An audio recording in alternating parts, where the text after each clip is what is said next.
มหาเทเรปมาเทนาทวารัตตเยนากตังสัพพังอปารา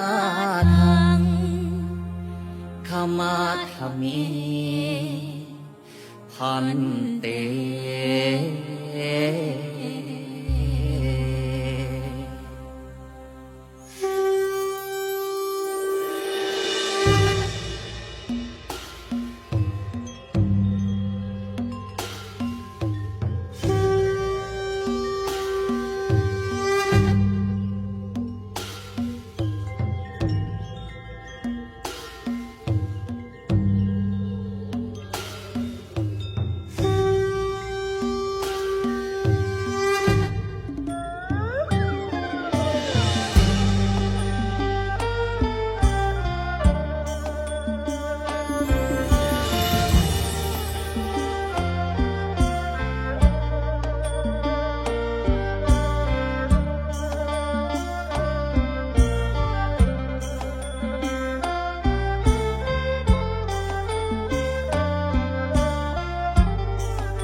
ก้าวชมหั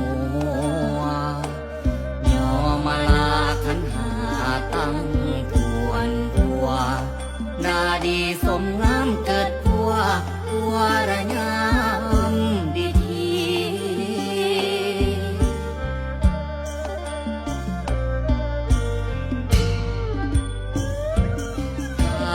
ยาวาจาติตังอาหังวันทาน้อมสมมาบูชาคุณมหาเทรา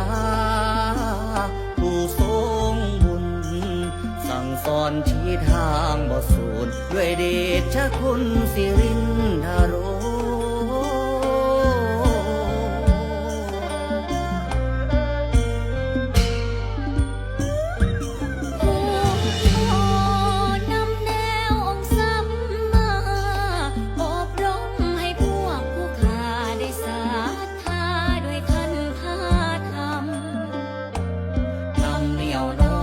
โนเดชแจกจำขออันช่วยกับ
ไล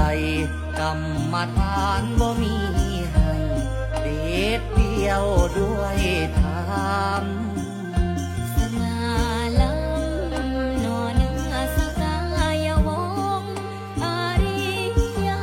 สงฆ์สุปฏิปันโน พุทโธเบิกบานแจ่มใสภาวนาใหม่เบิ่งลมหายใจบ่ให้เสื่อมสูญเพิ่มพูนให้มีปัญญาด้วยเดชพลังจิตอานุภาพล้ำคำเตือน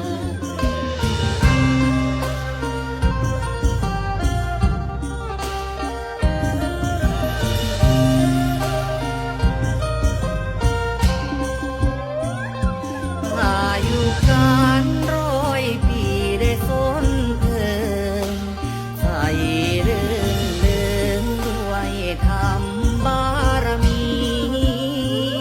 สมเด็จพระยาวชิโรดม งามเอกองค์แห่งสังฆาปฏิปทา ศีลแห่งพ่อแม่พระอาจารย์มันเพิ่นสั่งสอน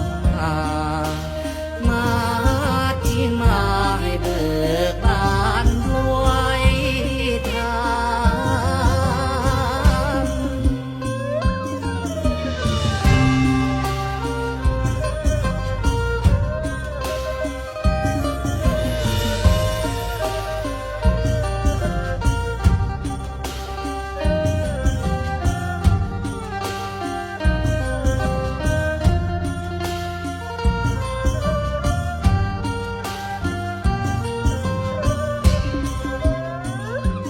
นำน้อมคำสอนสั่งครูบาอาจารย์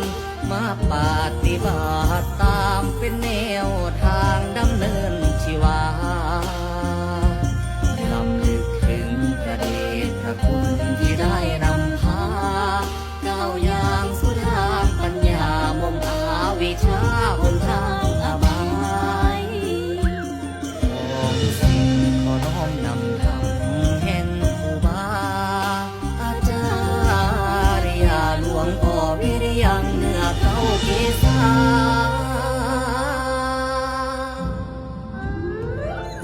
ปราณดน้อมชุลีก่อนงอนวาง